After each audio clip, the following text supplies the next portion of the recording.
ladies and gentlemen, welcome to another edition of the AlteredConfusion Thursday Night Hangout. Bless you. Thank you. I needed that on this beautiful Thursday night because whenever I come into this household, I feel like a blessing has come upon me of awesomeness because it means it's time for the Thursday Night Hangout. Yes, it is Thursday, and it's the Hangout. Let's get down to business. I, of course, am your host, Charlie, and I'm joined once again by the prolific Connor himself, Zealeus. How goes it, yo? How's your week? What's the word on the street of the main host? What's the word, bird? I don't really know. Well, I do know, but it has to do with a lot of topics that we have for this evening. Now, if you are part of our Discord group, you will notice that one of the topics we're going to be presenting tonight was a very last-minute addition, which unfortunately meant that one topic that we had all set up has now been off the agenda. And I apologize for that, but we will add it to next week's agenda. There we go. That works. Some topics can go week to week. Indeed. Indubitably. Does Charlie have anything to start the show with? This is my question. Well, okay, so I already had a little bit doing here, but I will top off just because I have to do the do. And I will turn my mug suit. Well, you can't really see it, but. Because I can't really start the show until Charlie does his thing. Without the thing, like my soul is not complete. That blessing of coming to AlteredConfusion, it does not truly take place. Bam. Until the dew does the mountain. Oh! Let there be awesomeness. Okay, I feel much better now. Hear the fizz. I don't know if y'all can hear the fizz. I can hear the fuzz. Oh. It makes me happy. Ooh. Yay! Whee! All right, ladies and gentlemen. All right. Ladies and gentlemen, let's jump right into it. There is a company called Mayfair Games that's been around for, I don't know, nearly 40 years. And they have basically been the name, or one of the biggest names, when it comes to tabletop publisher. Yep. And of course, their biggest game, to many people, would be Settlers of Catan. Catan! Of course, unless you got the latest version of Settlers of Catan, which is simply called Catan. What? Hey! Are you still settling?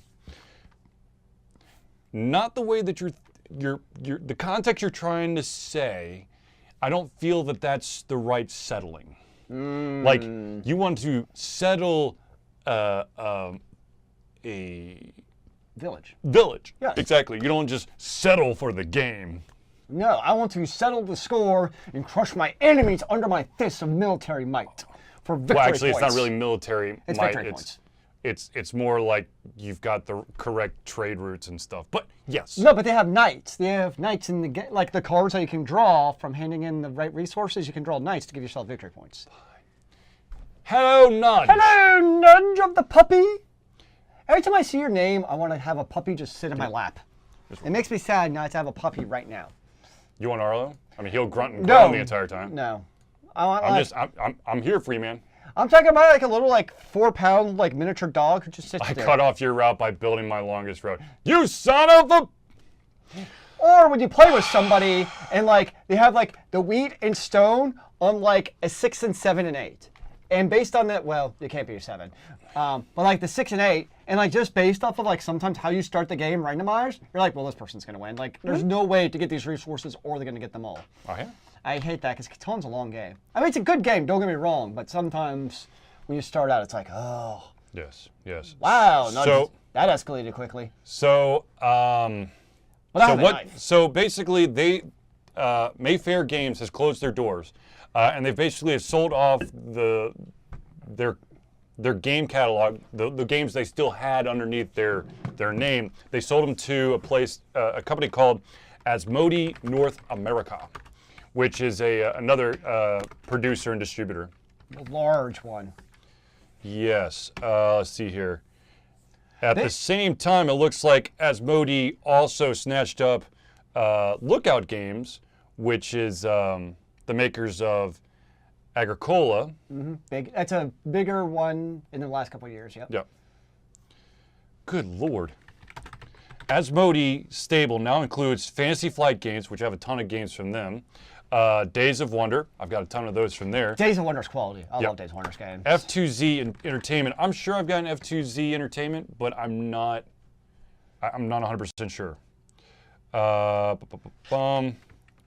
So they've got, they've got Seven Wonders, Dead of Winter, Dixit, Splendor, Star Wars The X-Wing Miniatures Game, Pandemic, and Ticket to Ride. You son of a bitch. So basically, if you go to like a board game meetup, like, just a normal house, not like even a big one, just go to like somebody's house, those are games you're going to find. And really, we think of Mayfair games, especially Catan, it was kind of the start of the board game revolution.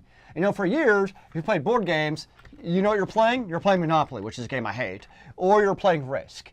But really, once Mayfair with Catan, and then, the other one they mentioned here with Days of Wonders, with games like Ticket to Ride, that anybody will play that game. God, I love that game. It's a great game. It really helped to revolutionize board gaming, to go beyond that monopoly, and now you have like one publisher who basically owns all of these. Now, the thing from reading about, I didn't know about, I didn't even know that this publisher existed. Like, I knew about Days of Wonders and these, but that it was one big umbrella.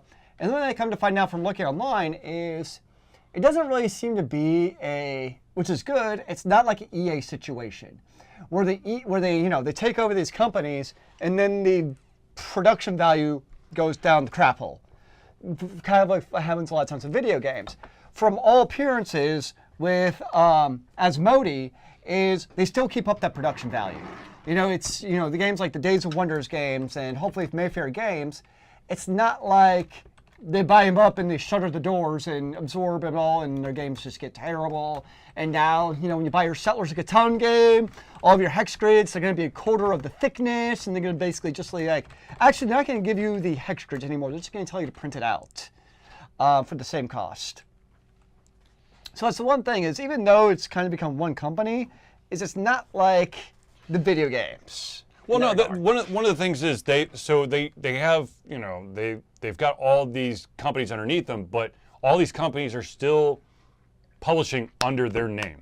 Yeah. So they're not everything. It's not like you'll never see a Days of Wonder published game anymore. You're not going to see just Asmodee. You're still going to see Days of Wonder. Sure. Asmodee actually, is just their boss. The interesting thing is that internationally, Asmodee is in charge of distributing Magic the Gathering, Pokemon, and Yu-Gi-Oh! In some of the European states. So, yeah. Interesting, I have to say. So, of the list of those games, what is your favorite game that were listed in that? I got to go with Ticket to Ride. I mean, it's one of the games that I can kind of explain rather quickly, and people kind of pick it up. Dixit is a really hard game to pick up. You really got to have a hell of an imagination. Catan, that's a shit ton of strategy, and you really need to know what the hell you're doing. Pandemic. Which Pandemic? There's so many now. No, we're talking the original Pandemic. That's so depressing. It really is depressing. So probably not. I agree. I definitely love Ticket to Ride. It's a great game because, like you said, it's easy to pick up. Like, you have 4 cards, you start with 2 cards, you draw cards, and you lay trains, and you got your tickets. Like, it's easy to pick up, but there's a lot of strategy that goes into it. So it's kind of that easy, very simple mechanics, but with layers of complexity as far as how to do your strategy. And I really like those kind of games where you can play with anybody, but you can strategy still wins the game. Yes, absolutely. So yeah, I'm a big fan of Ticket to Ride. I still like, my favorite version is still just a classic United States, U.S. cities one. They have all the variations like with Europe and stuff and Asia. They've also got a big cities version. Yep. I just like the classic original U.S. Give me the original. I think on my iPad, when my iPad worked, I had the big cities and the Europe expansions on top of the regular, which was awesome. I mean, those were all awesome games. They're all good. But I always went back to the original because that's just it's that comfy feeling, I mean, it was a perfect blend because it was like the perfect blend between like the long routes in the west and the northern corridor. Then you had the east with the shorter ones. It was the perfect blend of how did you want to do your strategy to me. Right. Absolutely. Yeah, it was just a great game. So it'll be interesting to see if this, changes the board game culture, if at all. from the sound of how this has gone in the past, it doesn't really sound like it's going to actually affect a whole lot going forward. Yeah, I mean, let's be honest. I mean, these guys have already grabbed up a bunch of other publishers, and we really had no idea who the hell Asmodee Games is. So I'm pretty sure that the transition, we won't even notice. I agree. So, all right, moving on to the second topic of the day. Let's talk about a fun one.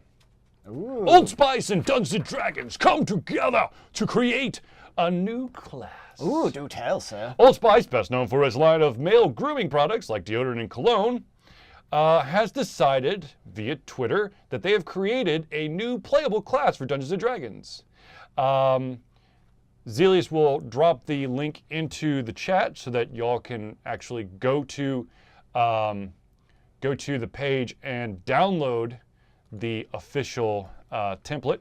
But it is the Gentleman and Gentle Lady class built around extreme over-the-top confidence in one's own abilities.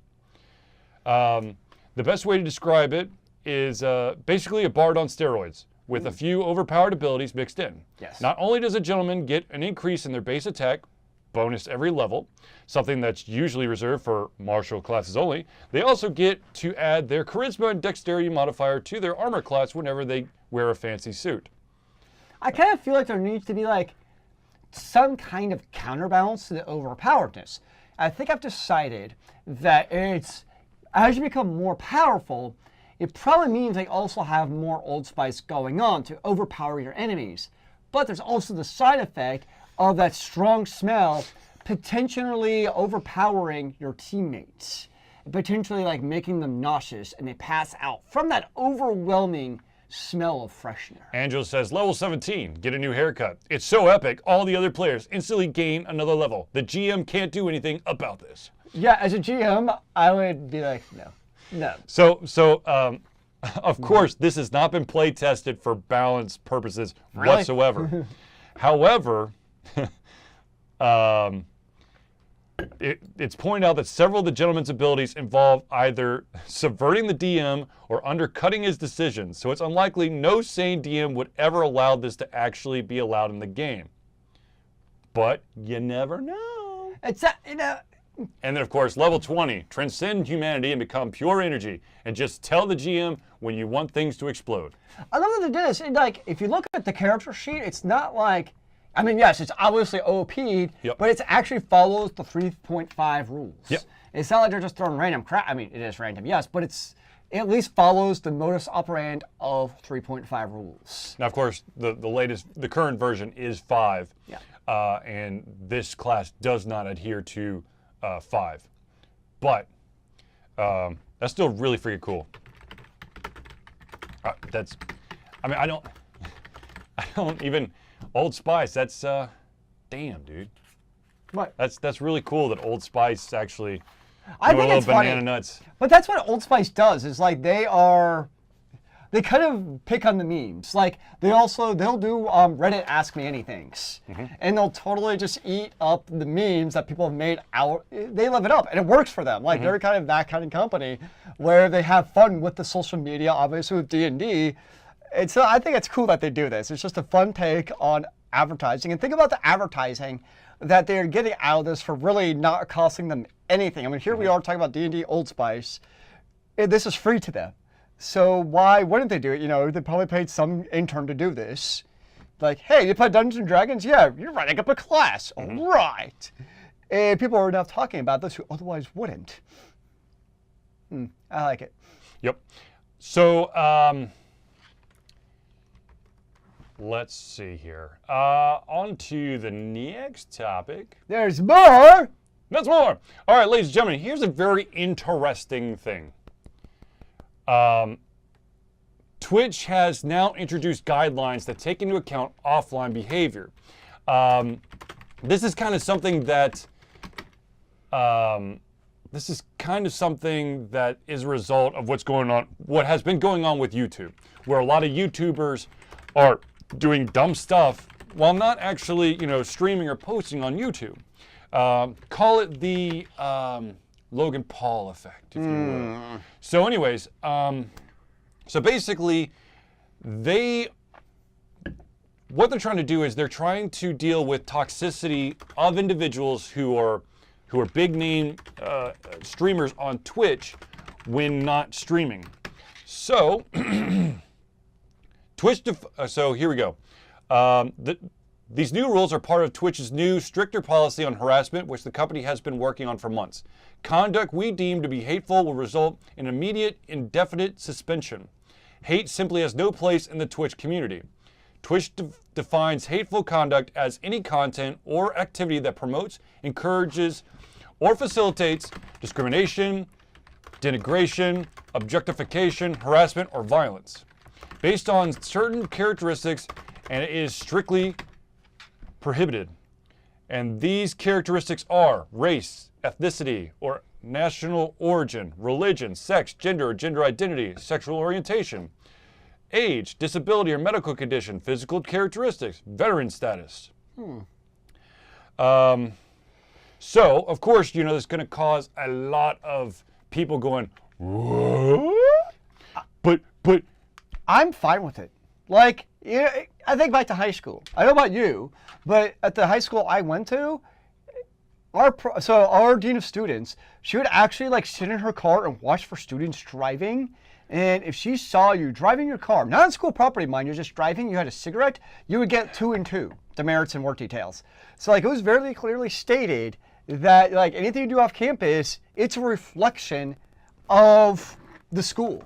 I think that's how Twitch is kind of looking at this. You know, what people do outside of Twitch, and you know, in this case, they're really talking about the big name stars, right, not just the low ones, is it's kind of the same thing. What they're doing outside of Twitch, hello Logan Paul, that is a reflection of how people also perceive that streaming platform, be it Twitch or YouTube or whatever. So I could totally understand why Twitch is doing this. And I don't have a problem with it. You know, it's my choice to be on their platform. Twitch has they don't have to have me on their platform. They can come in for any reason. They're a company, they can do whatever they want, so it's my responsibility to adhere to their rules. The key thing is, which it sounds like they're doing, is as long as they're being clear and open with what the policy is. You know, they're saying these are exactly what we're requiring of our people outside of it. The tricky part is, and this is where sometimes they've had issues, is banning people and you don't exactly know why. And it's like, wait, what? I don't understand. Like, I was and this person wasn't for the same thing that they did. That's where I could see this becoming somewhat of an issue, is how are they even basically, what you're talking about is the catch, no catch rule in the NFL. Oh, goodness. No, I think this, so basically what they're saying is that they want you to remember that even if you're just joking with your friends, you're still choosing to stream on a service that reaches a large audience. Twitch will consider a number of factors to determine the intent and context of any reported hateful conduct. The new guidelines mark one of the biggest overhauls the company has undertaken to combat toxicity and harassment. If you have any videos or clips that contain any of this harassment, objectification, denigration, discrimination, or any of that stuff, you have until February 19th, noon, February 19th, Eastern Standard Time, to remove it off the service. And if you do not remove it and someone reports that you have violated the rules, then you could get an indefinite suspension. And that's important to note. So any of this off Twitch stuff, Twitch isn't necessarily out actively looking to see what people are doing off of Twitch. This is more self-policing of the Twitch community to see what are people doing outside Twitch. So it's not like you've got Twitch employees who are trying to find out what you're doing. These are based on what people are reporting. Yeah, so you've got to play nice if you're going to stream on Twitch. Now, the interesting thing to me is, so there's another, I don't know if this was actually another topic or not, but there's another platform called Mixer. It's Microsoft's. And it's kind of right now, it's regarded as the one with the least amount of issues as far as toxicity and all that stuff. Why? No one streams on Mixer. Yes, nobody streams. That's a big, size absolutely matters. But it's just interesting to me because the one that's regarded as being the most friendly is they've also come out and said that they will not do anything about your account based on what you do outside of Mixer. So it's just kind of an interesting dichotomy where Twitch is taking this route, whereas Mixer, who's right now seems to have the least issues, is they're saying, nope, whatever you do outside of us doesn't affect what happens to you on Mixer. No, the thing that's kind of interesting about Mixer is because it's a Microsoft product, one has to question, like since it's Microsoft, if you were to do something that got you in trouble on like, chat channel on your Xbox account, would that have ramifications at through Mixer? Well, the big thing with Mixer too is that they're very clear on is to be one of their paid people on Mixer, they invite you. Like it's not like Twitch and YouTube where anybody can kind of rise to the ranks. No, well, YouTube you can't. Well, you have to have some astronomical shit no, I agree. for YouTube. You can, but it's hard. Yes, I agree. Whereas Mixer, to get to that kind of paid sponsorship platform, they're inviting, so it's they know who they're choosing going into it. It's not like Twitch has started to do that as well. They're doing an invitation policy as well to get to your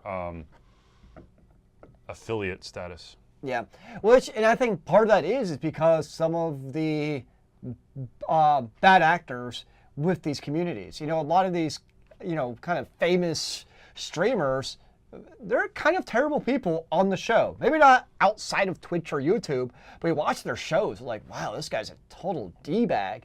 But that's apparently what people want to watch. I don't get it because I'm not 13. I don't know.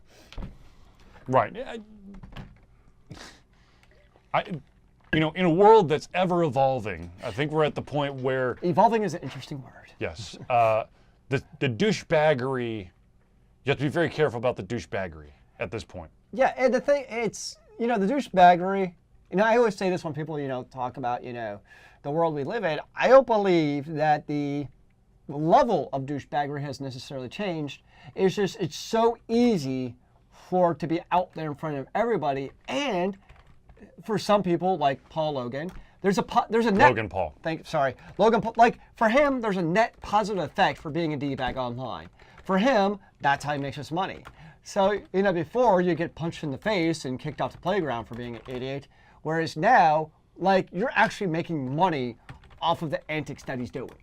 And it's like, really? So in that way, it's changed of the repercussions and, it's out there for everybody to see. And we also know when people are also being a stupid idiot online because they like to go post it on their Snapfish and everything else. Okay, so talking about bans, as in cut that behavior out, let's go to the next topic and let's talk about Valve's actions toward banning a developer from their platform because this developer, a Maltese developer of online multiplayer titles, has now been banned. And all of their titles have been removed from the Valve storefront after evidence surfaced that it was encouraging employees to manipulate user review scores on the service.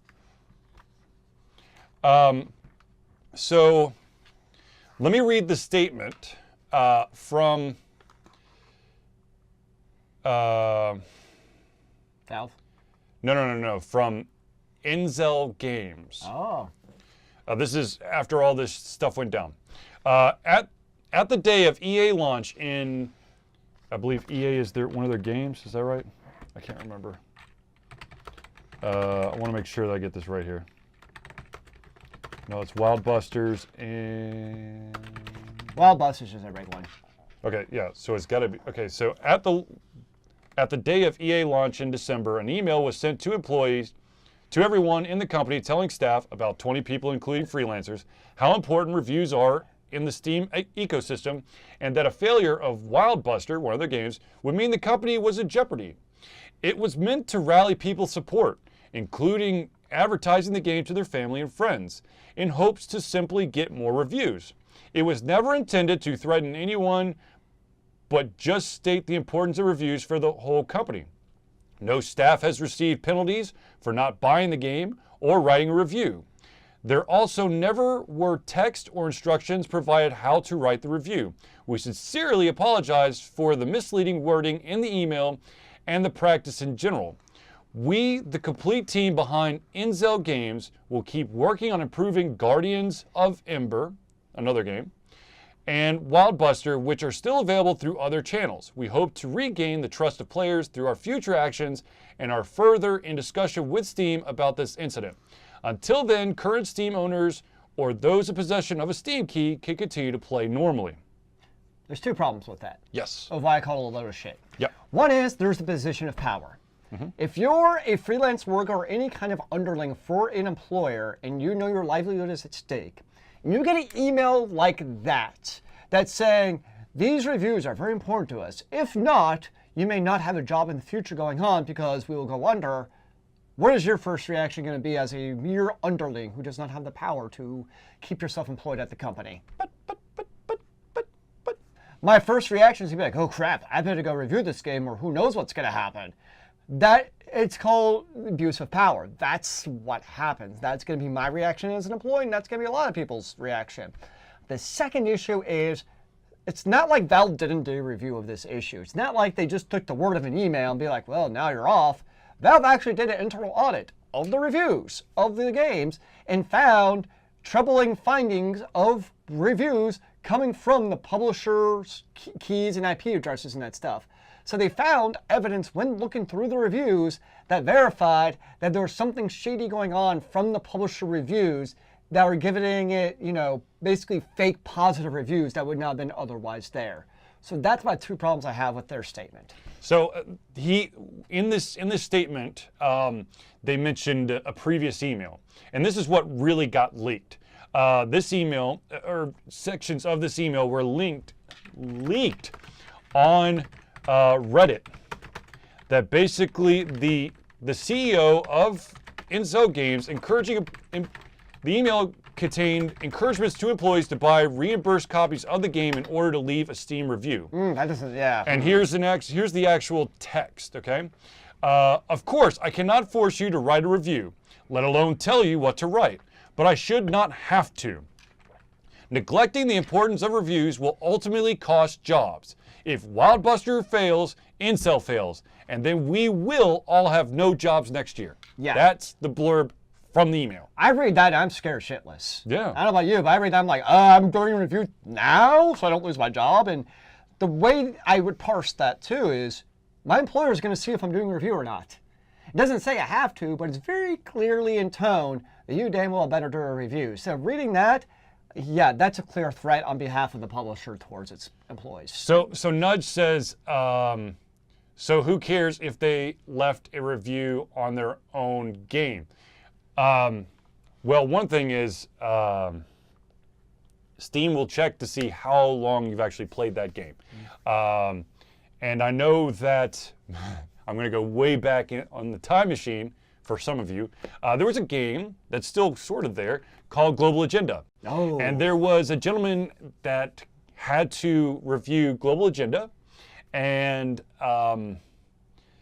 decided to write an entire review on Global Agenda off of 16 minutes of gameplay. So there's that aspect, as well as I'm pretty sure that the company wanted to make sure that everyone was aligned. So there's probably a template that was being used. So there's probably a lot of jargon in there that was very common. Now Valve has been trying to tweak the system a lot. They've added the, I think what really got them nailed was the fact that they claimed that they bought the game themselves. Instead, because when you write a review, it either says, did you buy it or did you get a free review copy? Because that changes, because free review copies don't actually go into the overall scoring of the game. There's also a movement by Valve to try to stop review bombs, which basically is you get basically a huge ass mob of people who rally against a developer or a game, and they just do a shitstorm right into all the reviews trying to bomb this game. Yeah. SimCity, Assassin's Creed Unity. Batman, when it first came out. Yeah. When it had the whole Batmobile issue. You wonder how often this happens on Amazon. How many of those reviews are actually Amazon's terrible yes. about that. Amazon is absolutely, That is a land. That is a a field strewed with landmines. You Amazon? cannot take anything seriously. Amazon, I only try to read the 2 through 4 star reviews, because the 1-star reviews are usually like, I ordered a graphics card and I received a CPU, and it didn't fit in to the audio card slot. It's like, huh? Whereas the 5-star reviews are like, this was great, and everything's spelled like incorrectly. I'm like, so it's kind of this weird. But going back to Nudge's point, which I get, is who cares if a developer leaves their own review?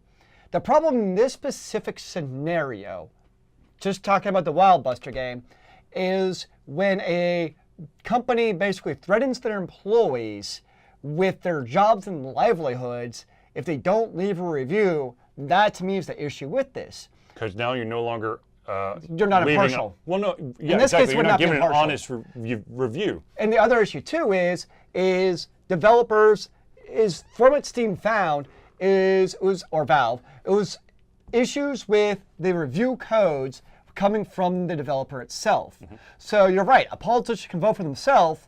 If they're doing it legally, they can vote for themselves once.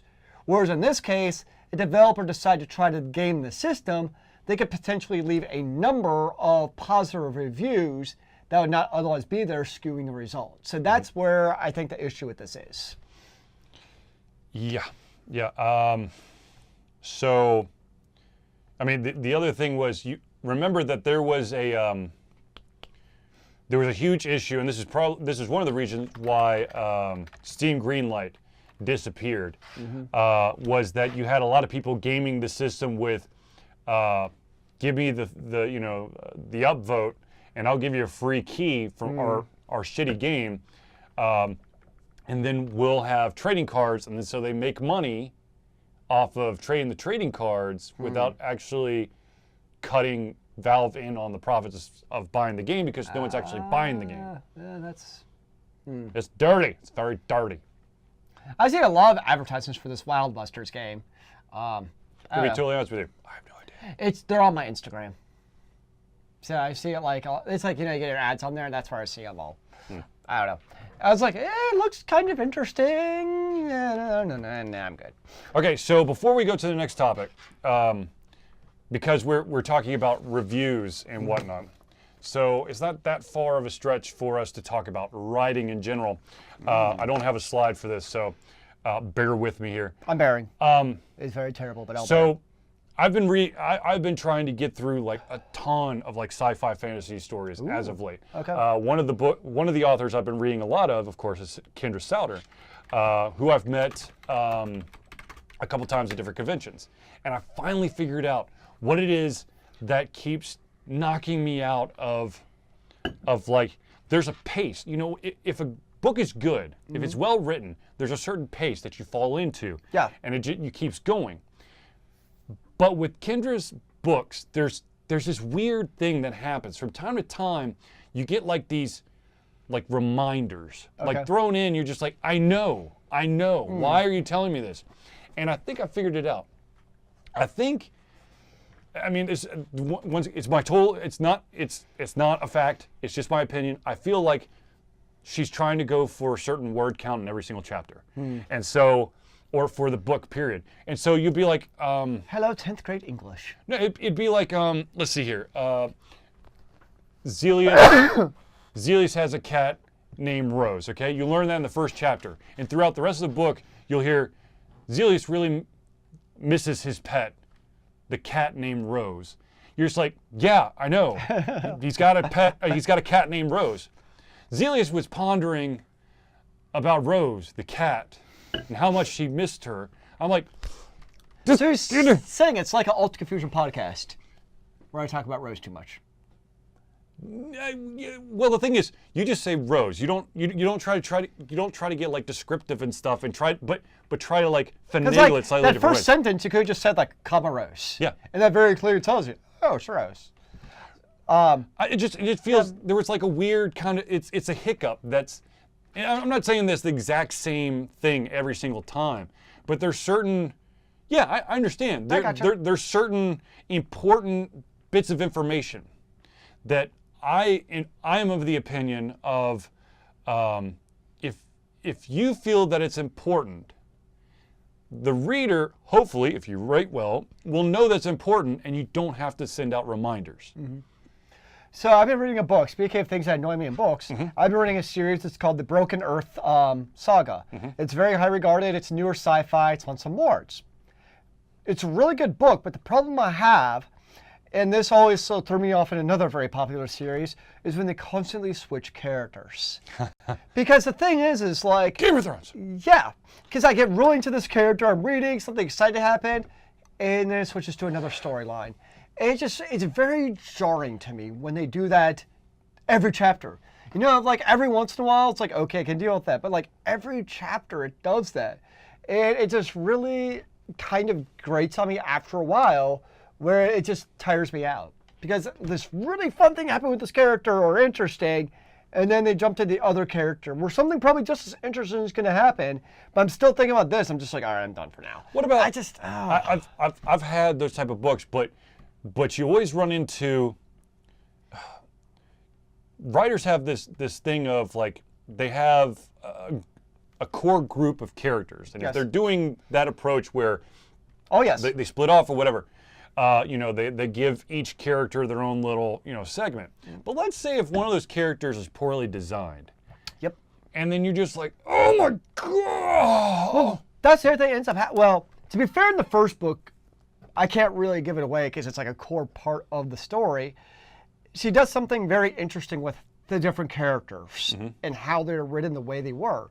So it made sense at least, but even then, certain characters are definitely more or less interesting. It's inevitable that when you have two different storylines going on, or 3 or 4 or 5, one's going to be more or less interesting than the other.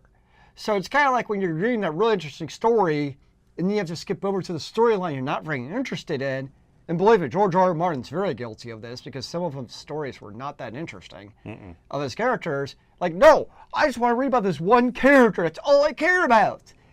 And so it's constantly going to the other character or the storyline. You just don't care about it as much. That's what kills me. And so just that whole flip-flopping thing, I'm just not... Now, some don't do it as bad. Like, what is it? What's that... the Malorian, the Belgariad. Oh, yeah, the Belgariad. So in the second part, it starts with an M. He does that, but he doesn't do it very much. In the context of why he did it, it made perfect sense, because he had to explain this other character who did show up in the first 5 books. He just had to give a little backstory in the second 5 of why he was doing what he was doing. So there it works very well. It's just like, okay, a little backstory, life is good. That's fine, but when it's the kind of the writer's thing, when you know they're always going to be flip-flopping back and forth all the time, that's what kind of kills me for the pacing. That's what made me think it was the pacing. It just kills that pacing for me in books. That's just not my style. And it seems like it's becoming more and more common in books, too.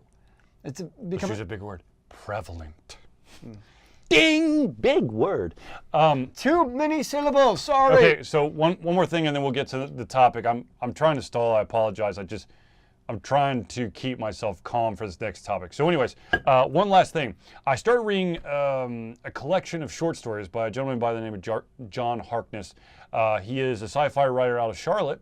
Wait, Captain Jack Harkness? Not Harkness, Harkness. Captain Jack. No, not Sorry, Captain Jack. I'm just seeing John Barrowman in my mind. Is it Jack or is it John? John Harkness. Anyways. I prefer Captain Jack. Whatever. I'm not gay and he's hot. I'm just saying. Anyways. He's awesome. I want that trench coat.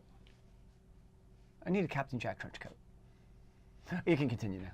The short stories that he writes, it's weird. Like, you really get into it, and then, like, the resolutions, it's like the author goes, oh shit, this is a short story. This isn't a full-fledged story. And it's just like, your guy battles against the bad guy, gets the shit kicked out of him. Then he discovers one of the bad guy's weaknesses. And then the dude sends like a demonic form that is the dude's weakness, and the end. You're like, I'm sorry, what? So it's like Bloodsport, only condensed. Yeah. It's like the last fight scene in Bloodsport. Yeah. Awesome, which is a great movie.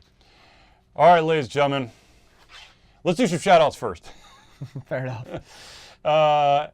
Ladies and gentlemen, there's a phenomenal thing called Patreon. Patreon allows for you, the fans, the viewers, the potential patrons of Altered Confusion to give a little to Altered Confusion to help us cover cost of like conventions, equipment upkeep, all that stuff.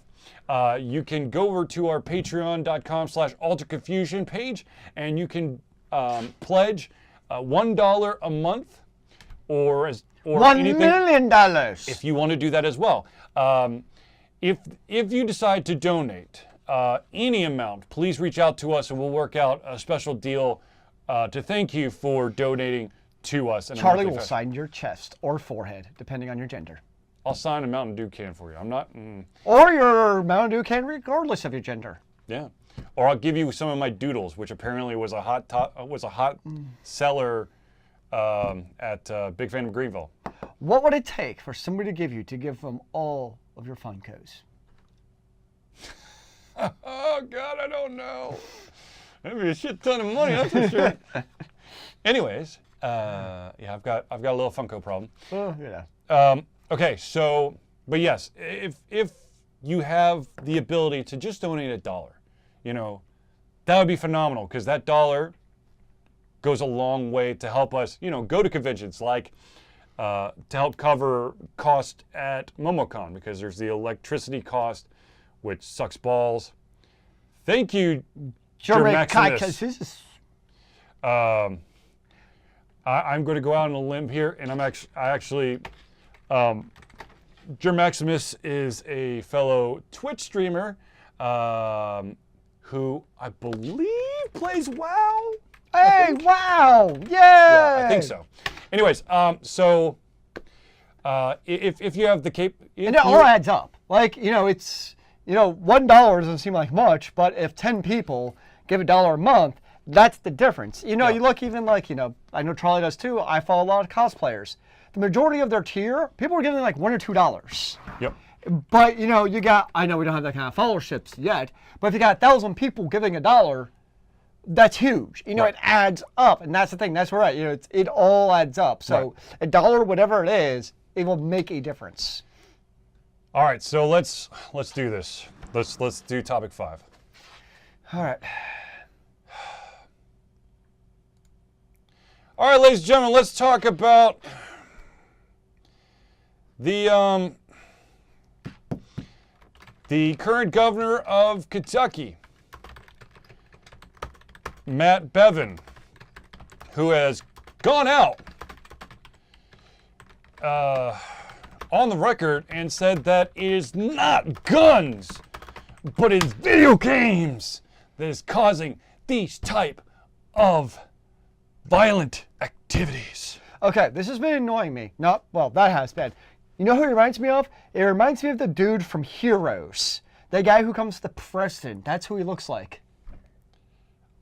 I'm going to be totally honest with you. I missed the Hero boat.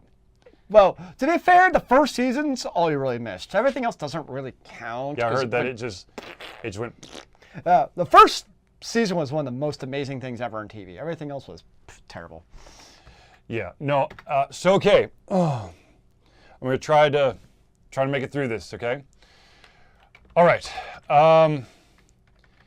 This individual focuses on violent video games as part of a culture of death that is being celebrated and leading to these kinds of incidents.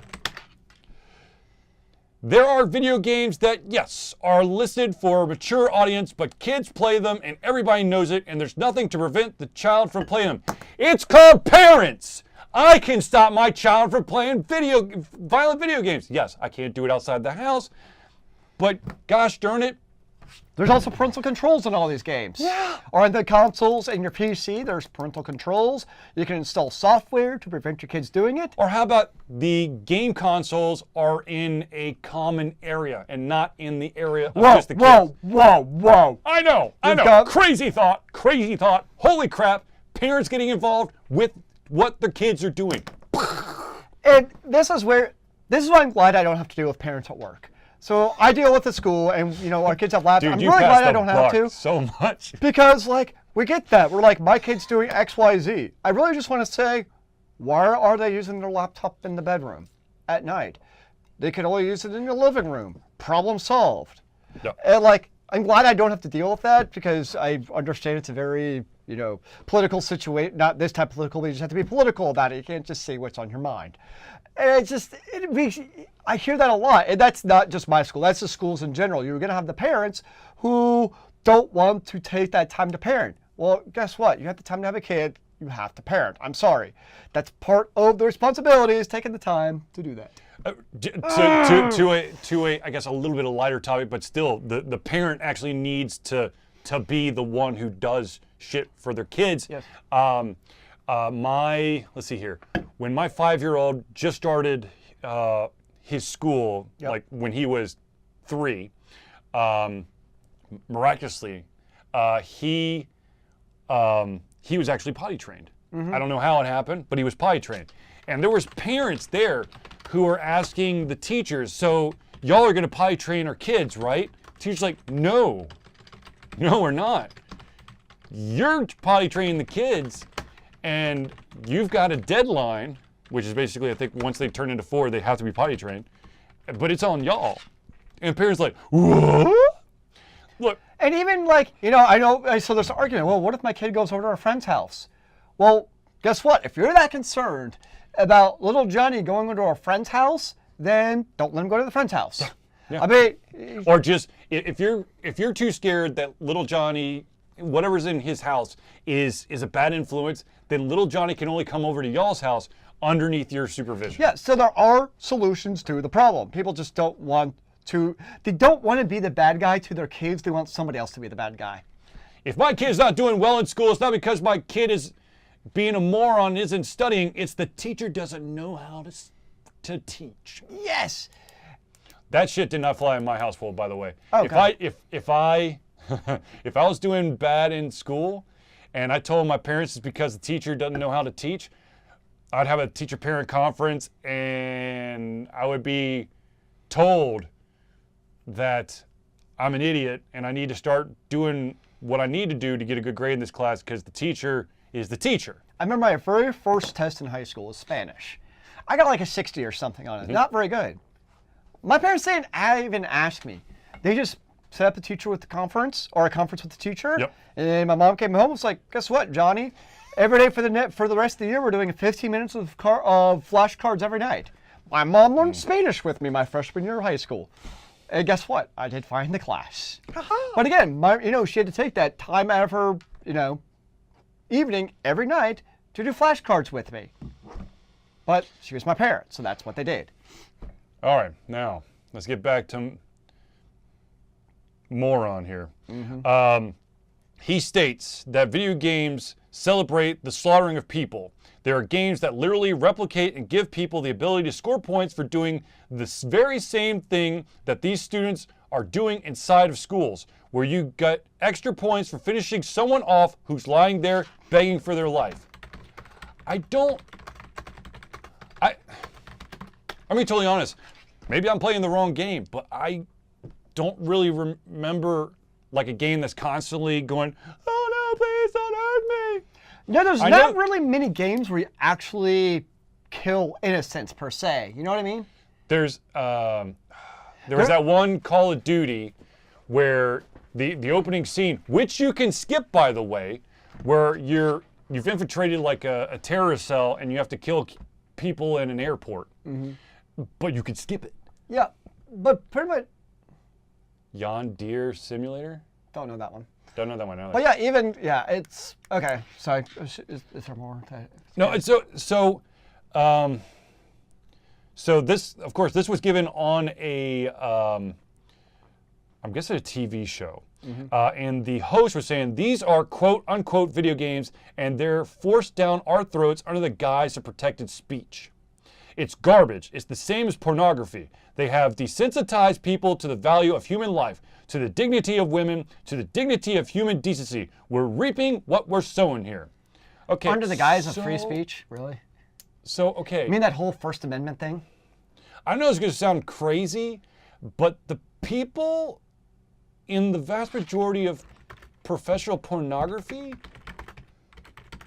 they get paid a shit ton of money to do what they do and they enjoy it. It's not, to them, it's work. I mean, yes, there's going to be people like, oh, that's terrible. That's illegal in our state. I'm sorry, I don't know why I just went in that accent. But anyways, it's probably right. But, you know, look, here's the moral of the story. If you're not hurting someone with your actions, cool. Well, again, your analogy's right.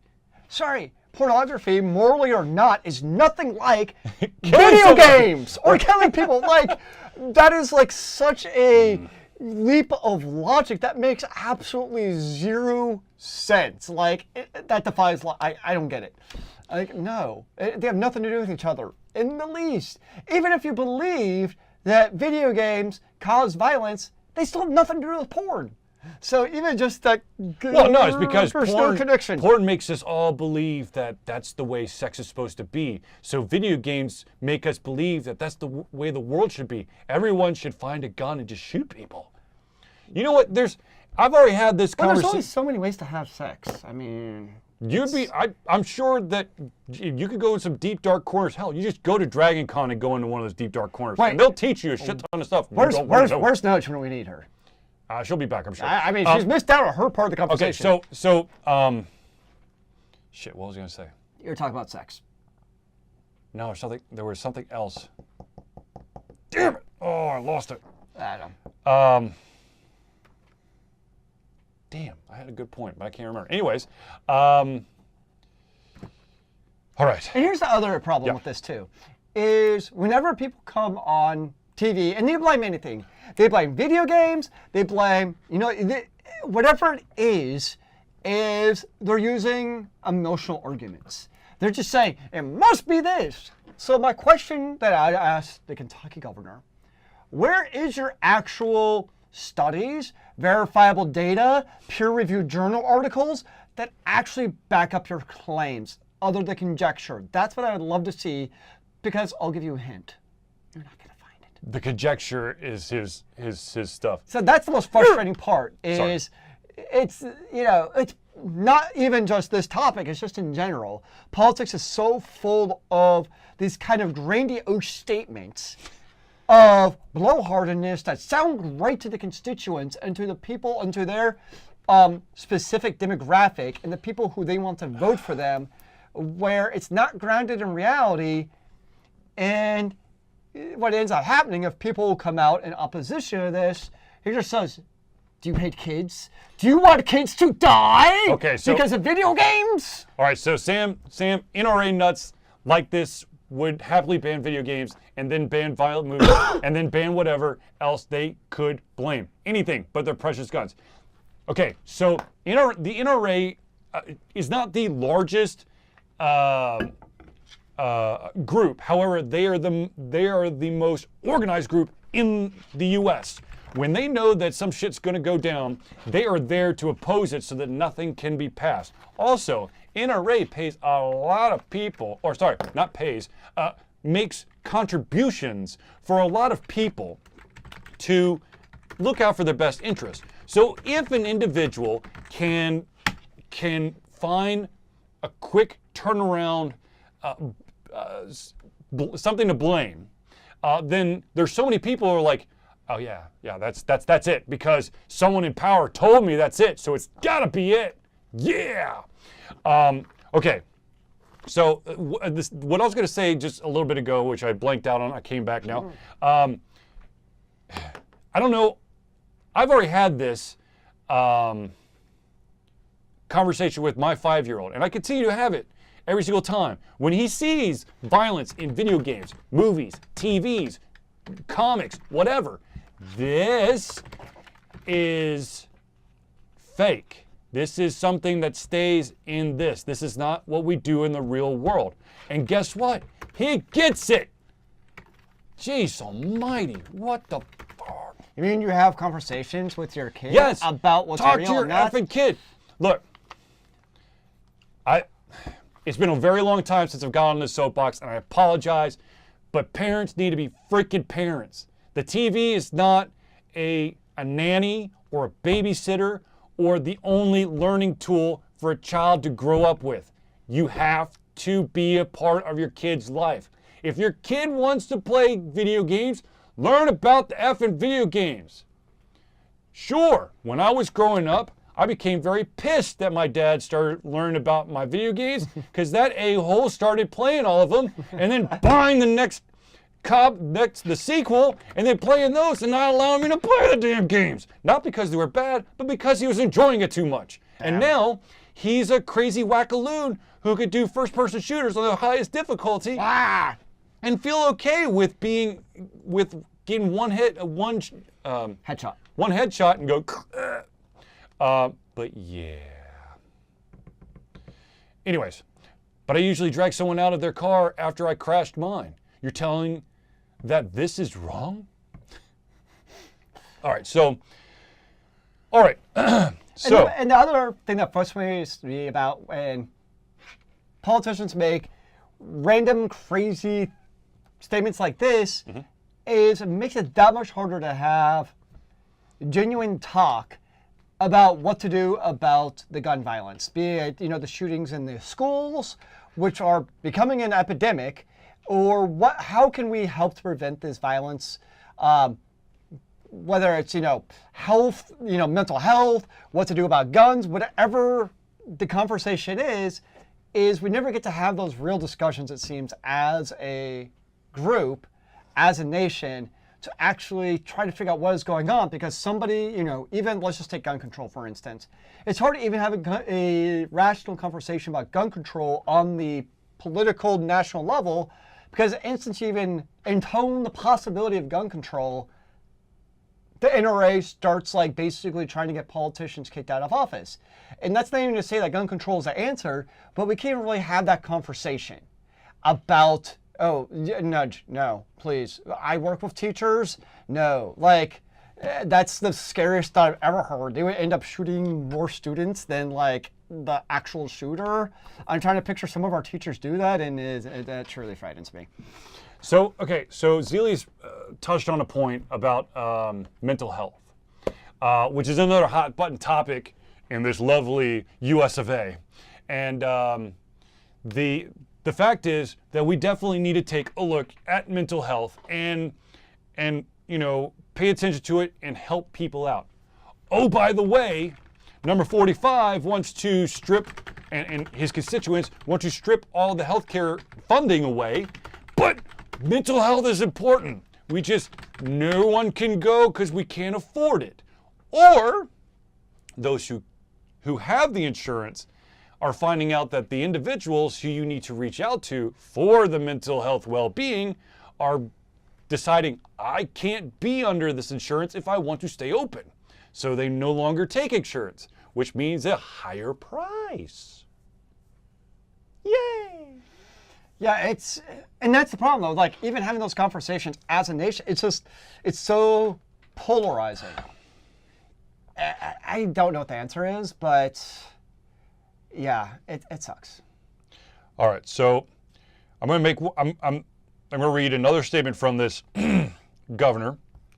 I think we need to start by having an honest question about what value any of these things add. Why do we need a video game, for example, that encourages people to kill people? Whether it's lyrics, whether it's TV shows, whether it's movies, I'm asking the producers of these products, these video games, and these movies, ask yourself, what redemptive value, other than shock value, other than the hope you'll make a couple of bucks off it, at what price? At what price? I know it's going to sound crazy, sir, but I'm pretty sure that you've, at the bare minimum, probably read a book or enjoyed a film or a TV show that shows violence. So at what price, sir? At what price are you destroying yourself and well-being? Seriously, this is stupid. Look, yes, some people like more violence than others. That's their prerogative. Does that mean that they've got to become mass, serial killers? No. If that were the case, people who've seen all the Halloweens, all the Nightmares on Elm Street, all the Friday the 13th, there'd be not very many people alive. Or hell, the vast majority of Stephen King movies, if people are trying to reenact that stuff. Yeah. That's a scary thought. Yeah. Let's not. No. No. No. No. Okay. Okay. You gonna make it there? Yeah.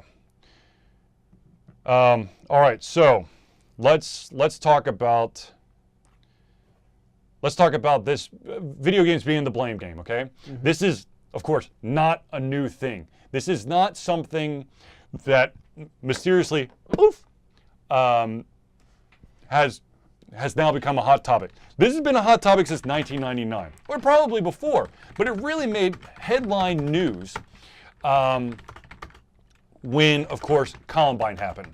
And of course, because the two individuals, the shooters, were fans of Doom, that Doom made them do it.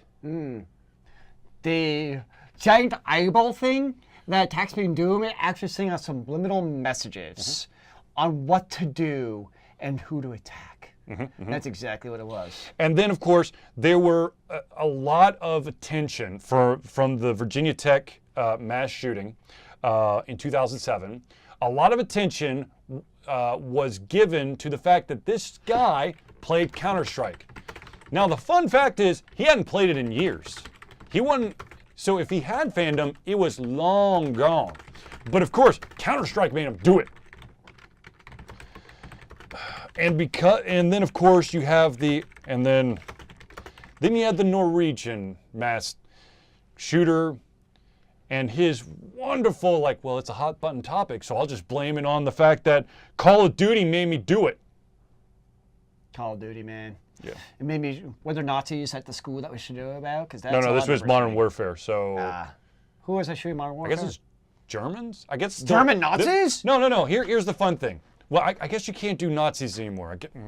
But once upon a time, you were allowed. There was two groups that you could put in any game, and they would be the bad guys. And the individuals behind it either should not exist or just didn't give a shit. And that, of course, was the Russians or the Nazis. You can put it in any game. The Russians, they just drink some more vodka, they're cool. The Nazis, they're supposed to be gone. But now it's like, you put a Nazi in a game, ooh, we gotta ban that shit. Yeah, there's a little bit of a Nazi revival going on. It's kind of creepy and scary. Now, okay, so when all of this video game is so bad we got to destroy it all was at its height, there was a gentleman, a lawyer from the great state of Florida called Jack Thompson. Oh man, that's a name I haven't heard in a long time. Well, the reason why you haven't heard of him in a long time was because he was actually wackaloony, crazy shit, insane, and he was actually disbarred in 2008 because he went on vendettas. And they're like, yeah, you have no grounds for any of these statements. You weird, dude. You can't practice law anymore. All right, so let's talk about statistics, like Zealeus was stating. In an international comparison of per capita spending on violent games and gun-related murders, there is a negative correlation between the two. Video game violence studies have found no real link between imaginary on-screen violence and actual aggressive behavior. If you have aggressive behavior, you have it. It's not magically going to happen because you accidentally watched Die Hard. Well, if you watch it, I don't know, 3,000 times, you might think you're John McClane. You might try to, But then I'm going to save the world, man. I'm going to go save Yakimoto Tower from the crazy Hans Gruber, all right? That's what I'm going to do if I'm John McClane. I'm here to save the day. Okay, and then long-term longitudinal studies of children from the 90s show only very minor increase in behavioral problems for children who played violent video games. But other research has shown that violent video game players actually do become desensitized to violence in the short term. It's like if you were playing a racing video game and you kept playing it over and over and over and over and over again. And then you have to go for a drive. You're probably going to be desensitized to reality, and you may put a little extra oomph on the gas pedal before you're like, oh shit, this is probably not safe. I probably shouldn't do this. You know what makes me actually do that? Is like when some Marilyn Manson, The Beautiful People come on. That's what makes me put the pedal to the metal. So really, if we want to be safe, we need to ban like all loud music and fast music in the car. Yeah, that's not gonna work. That's. I need my motivational music for me to be like, yeah, pedal to the metal.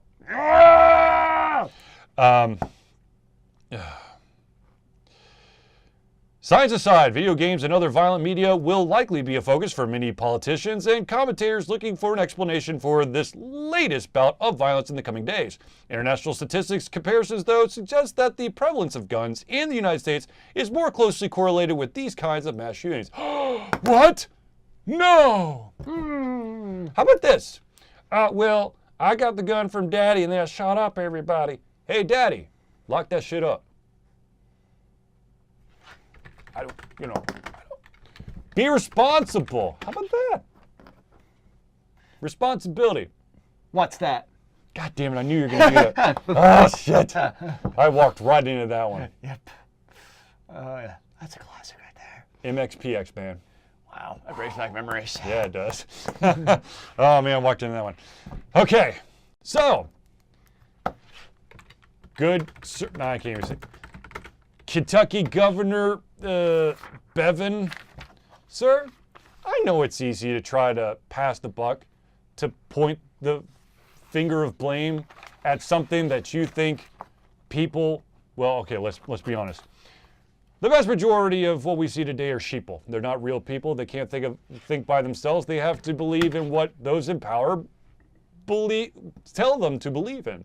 I know it's crazy, and I know that, unfortunately, a lot of us have the, no longer have the ability to actually voice our opinions and fear that we're going to have some kind of retribution put on ourselves. Either we're going to get doxxed, or you're going to, someone's going to threaten your family, or some crazy shit like that. But that doesn't mean that you should listen to people like that guy. And like, here we are. I feel like right now, I think we're having a pretty good discussion about, gun control. Obviously Nudge has one opinion, other people have other opinions. But I feel like... But you're allowed to have your own opinion. No, I agree, but I feel like at the national level, we can't have these kind of discussions. No. Because right now, anybody who's not Nudge would be attacked by the NRA for being, I'm going to take away your gun, and... No one's saying... You can't even... But that's what I'm saying, is we go to the first conclusion where we can't even have conversations like this at the national level. Right. I guess that's kind of my point, is I feel like that art of being able to have conversations and disagree with each other without calling each other names or calling them communist or calling them fascist, depending on which side you're on, it's like we've lost that art a little bit, and it frustrates me. Okay, let me clear up something real quick. I don't know why people keep thinking this. No one is taking away your guns. It is to try to decrease the likelihood of crazy-ass wackaloons from getting guns. They're just trying to make the laws stricter so that these type of situations perhaps could decrease. Now, the thing that you also have to understand is it's not a one-fixed thing. Mm-hmm. Yes. When someone has a gun, there's a much more likely statistic that someone might get shot because of said gun. But at the same time, if we're able to maybe weed out some of the actually crazy people from getting the guns, then the violence might go down. Or they'll just start, carrying around katanas. Like that wackaloon crazy dude, I think it was at Georgia Tech, who tried to come into one of his classes and tried to attack the professor with his katana. I really hope Fatum actually carries around his katana. I want to see this in person. So if I ever go to Switzerland, I'm going to visit and be like, I just want to look around for the guy with the katana. I'll be like, that's Fatum. So I think I did pretty well. I mean, I got a little from time to time because I am so sick of this of this deal. And no, I think what he was talking about more, and I don't have anything to back it up right now on, we have to look, but I've also heard it thrown out that I think he was talking about is having a gun in your house. Is that there's been some studies done where having a gun in your house actually makes you, the increase of you actually being a victim of violence goes up, because what ends up happening is, kind of like you're saying, is that person breaking in is trying to find something valuable. So there's actually the likelihood or chance of that person finding the gun in your house and using that gun against you. Sort of, but not really. I'd have to find the research. I don't know exactly what it is. The thing is, when you have the unfortunate thing is, if you have a gun in your house, it is not that the robber will use it against you, because chances are the robber won't know where your gun is. However, an individual in that house who knows where the gun is might try to use it without any prior experience and shoot themselves. That is the problem. If you want to have a gun, go to training. Learn everything about how to work a gun, the safety procedures, where the fuck the safety is. I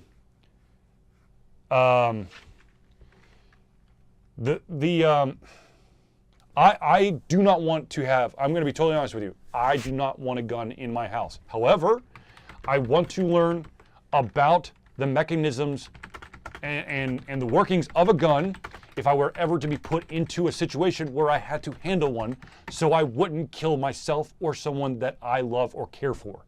That is why I am trying to plan a range outing with some of my friends and also my brother-in-law, who's APD. Yeah. So anyways, all right. Ladies and gentlemen, we have reached the end of our topics for this evening. Now remember that every single Thursday we do a live show, where we talk about the topics that are most important to you. Yes, I know that this topic was basically hot off the presses.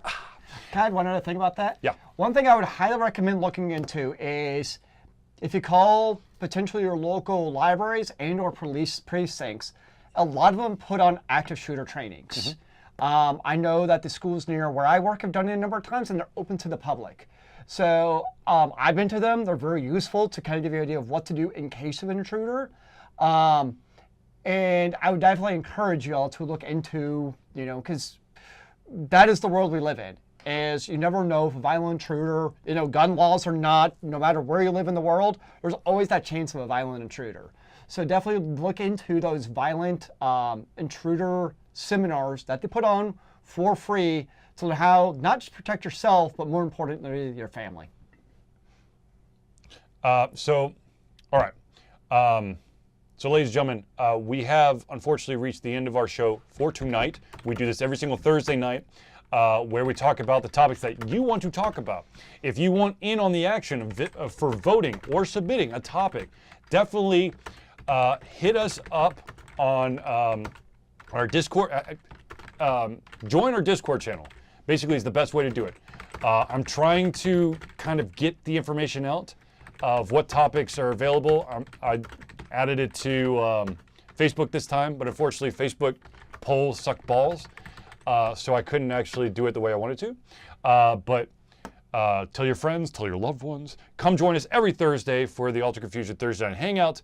And yeah, also know that I do a live stream of video games, usually on Tuesdays and Sundays, and of course I'll be streaming some gameplay after this in about 15 minutes. And but I do thank everyone for coming out. If you'll just switch to the last slide there. Nope. Up. Yep. Nope. One more. There it is. All right. So, ladies and gentlemen, thank you for tuning in to the Altered Confusion Thursday Night Hangout. For myself, Charlie, and Zealeus, it's been a pleasure giving you everything coming out of our heads, our mouths, and of course, our hearts. We'll be back next Thursday for another awesome Altered Confusion Thursday Night Hangout. And of course, ladies and gentlemen, tell your friends, come join the fun. We'll see you later. And remember, kids, keep on gaming in the free world. Amen to that, brother.